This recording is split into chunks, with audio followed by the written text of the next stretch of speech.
हम लोग चल रहे हैं सुबह सुबह द्वारका जी के मंदिर की ओर।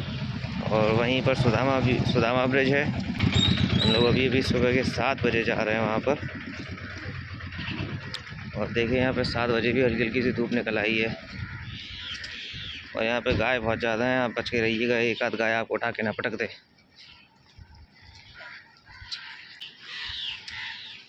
एक पुराने तरह की बिल्डिंग।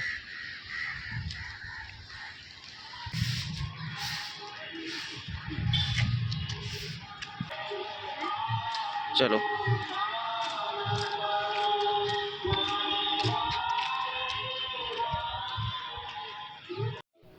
ये सूची लगी हुई है द्वारका जी के दर्शन की। बीच बीच में दर्शन करने का समय और कब कब दर्शन बंद होते हैं उसकी ये पूरी की पूरी लिस्ट लगी हुई है। हम लोगों ने सुदामा ब्रिज को पार किया और आ गए द्वारकाधीश मंदिर के पीछे की ओर बीच पर। अभी हम लोग जा रहे हैं बीच की ओर। और सुबह सुबह के टाइम पर यहाँ पर आपको ऊँट की सवारी देखने को मिल जाएगी, एटीवी बाइक्स मिल जाएंगी। लेकिन एटीवी बाइक चलाने के लिए ये जगह ठीक नहीं है। अगर आपको लगता है कुछ एडवेंचर करने का तो आप ऊँट की सवारी कर सकते हैं। यहाँ पर सुबह सुबह के मौसम में ऊँट की सवारी करने का एक अपना ही अलग एक्सपीरियंस है, जैसे कि ये लोग बाग कर रहे हैं। अरे बैठ गया ऊँट। ये आ गए हम लोग अब समुद्र किनारे।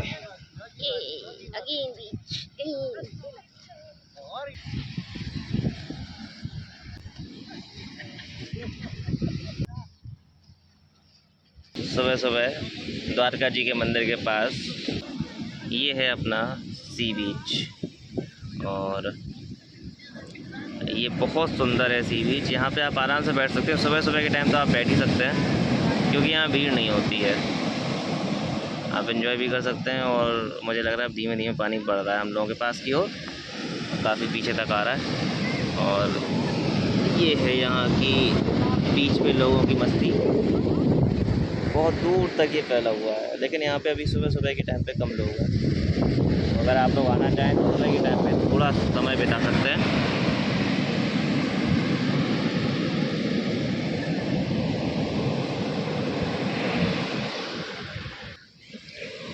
यहाँ पे जब आप बैठेंगे तो सुबह सुबह जो समुद्र का पानी की वजह से जो हवा आती है वो बहुत ठंडी आती है। तो आप उसको फील करें, समुद्र के पानी की आवाज़ सुने, एकदम आप नेचर के पास रहेंगे। बस थोड़ा सा ध्यान रखें क्योंकि समुद्र का पानी जल्दी बढ़ता है, तो इस चीज़ का भी आप लोग ध्यान रखें। देखिए ये है सुदामा ब्रिज।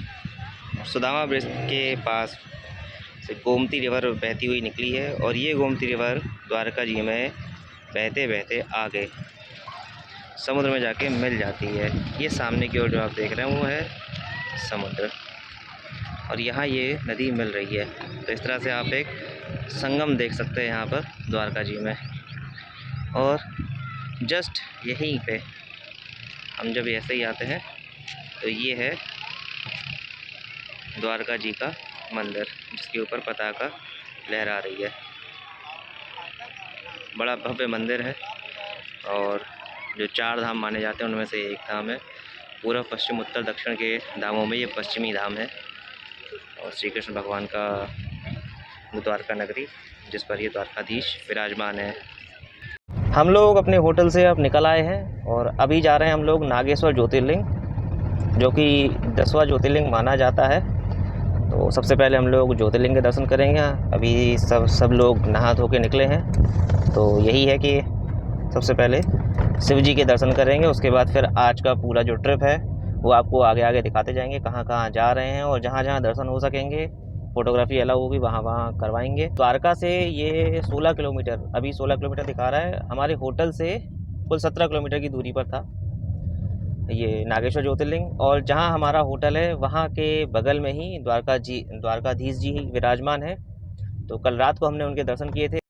क्योंकि द्वारकाधीश में कैमरा और कोई भी इलेक्ट्रॉनिक गैजेट ले जाना अलाउ नहीं था, इसलिए सारे गैजेट्स बाहर ही जमा हो गए थे। इसलिए वहाँ पर फ़ोटोग्राफ़ी नहीं हो सकती थी, इसीलिए हमने भी वहाँ फ़ोटोग्राफ़ी नहीं की।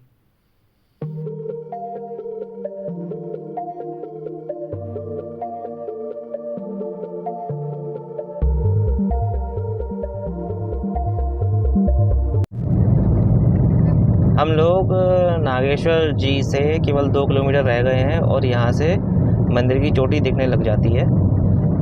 यहाँ से अगर आपको कैमरे में दिख रहा हो तो शंकर जी की मूर्ति बहुत बड़ी जो बनी हुई है वो दिख रही है, और पीछे मंदिर के ऊपर जो ध्वज है वो लहराता हुआ दिख रहा है। तो आपको दर्शन दूर से ही हो जाते हैं। और ये जो शिव जी की मूर्ति है बड़ी फेमस मूर्ति है, वहाँ से आपको पास का नज़ारा तो दिखाएंगे ही दिखाएंगे, यहाँ से आपको दिखने लग जाते हैं। तो हम लोग बस नागेश्वर पहुँचने वाले हैं, 3 मिनट का रास्ता बचा हुआ है हमारा। और हम लोग अपने होटल से केवल 20 मिनट का ट्रैवल करके पहुँच गए। तो बस हम लोग पहुँच चुके हैं अब नागेश्वर ज्योतिर्लिंग में।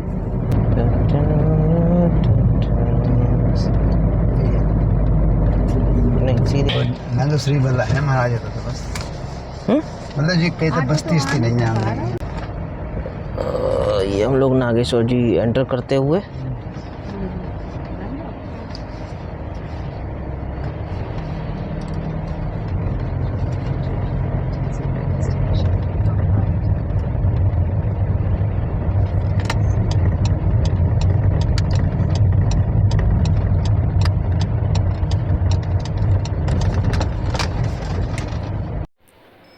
मंदिर के प्रांगण में जैसे ही हम अंदर आते हैं तो ये रास्ता में दिखता है।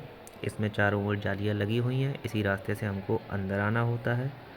अंदर आने के बाद जैसे ही हम मोड़ मुड़ते हैं तो ये सामने जो स्टॉल लगे हुए हैं यहाँ पर आपको मिल जाता है प्रसाद। यहाँ से प्रसाद की थाली लेके नागेश्वर महाराज को प्रसाद चढ़ाया जाता है।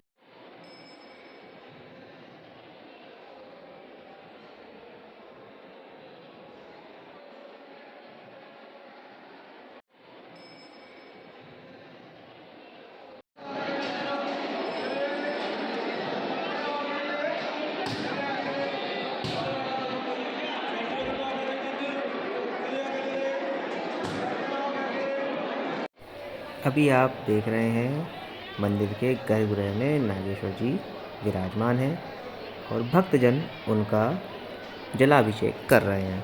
यदि आप जलाभिषेक करना चाहते हैं तो उसके लिए आपकी पर्ची कटती है, और यदि आपको केवल दर्शन करने हैं तो आप हमारी तरह केवल दर्शन कर सकते हैं। और दर्शन यहाँ पर बहुत अच्छे से हो जाते हैं, मन तृप्त हो जाता है ईश्वर के दर्शन करके। और जैसे ही आप ये दर्शन करते हैं इसके जस्ट सामने नंदी जी विराजमान हैं। नंदी जी के भी दर्शन होते हैं। ये कछुआ महाराज बैठे हुए हैं और उनके सामने ये विराजमान हैं नंदी जी। लोग बाग अपनी विशेष उनके कानों में बोलते हैं।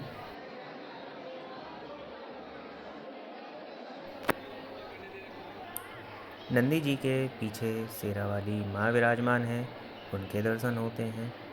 शेरा वाली माँ के दर्शन होने के बाद उन्हीं के पीछे नागेश्वर जी के सामने की ओर एक त्रिशूल बना हुआ है। त्रिशूल का आकार बहुत विशाल है और उसमें डमरू भी लगा हुआ है।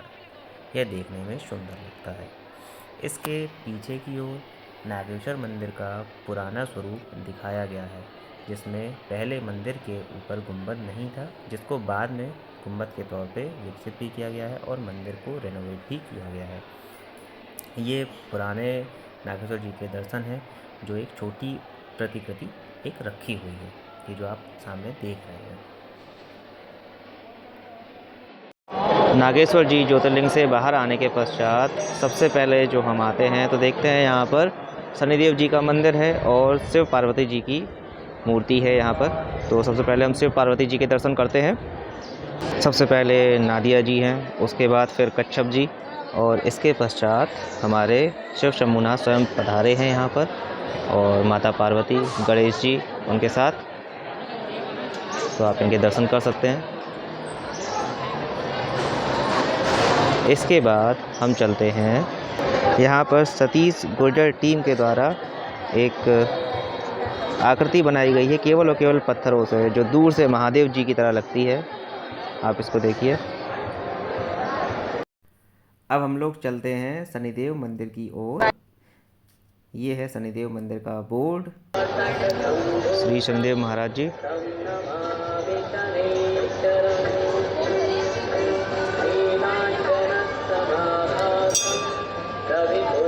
महाराज के मंदिर के बगल में यह है गार्डन।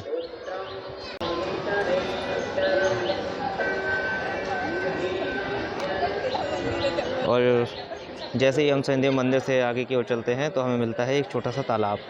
तो ये लिखा हुआ है लेक यहाँ पर, और हम चलते हैं लेक की ओर जो मंदिर के पीछे की ओर है। ये है मंदिर।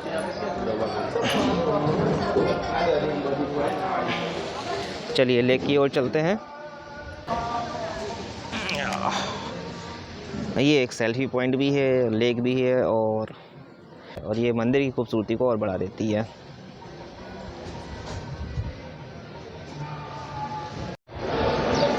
ये जो नागेश्वर जी के ज्योतिर्लिंग की सबसे बड़ी खासियत है वो है इतने बड़े महादेव जी बने हुए हैं, और यहाँ पर हम आपको दर्शन कराते हैं महादेव जी के। ये नागेश्वर जी की मूर्ति, महादेव जी की मूर्ति नागेश्वर ज्योतिर्लिंग में, और ये इतनी विशाल है कि ये फ्रेम में भी फिट नहीं हो रही हैं। तो आपको हमारी ये जर्नी पसंद आई हो तो वीडियो को लाइक कीजिएगा, चैनल को सब्सक्राइब कीजिएगा और दोस्तों के साथ शेयर कीजिएगा। इसके आगे की जर्नी हम आपको अगले ब्लॉग में बहुत जल्द दिखाएंगे। तब तक के लिए आप लोग अपना ख्याल रखिए। धन्यवाद।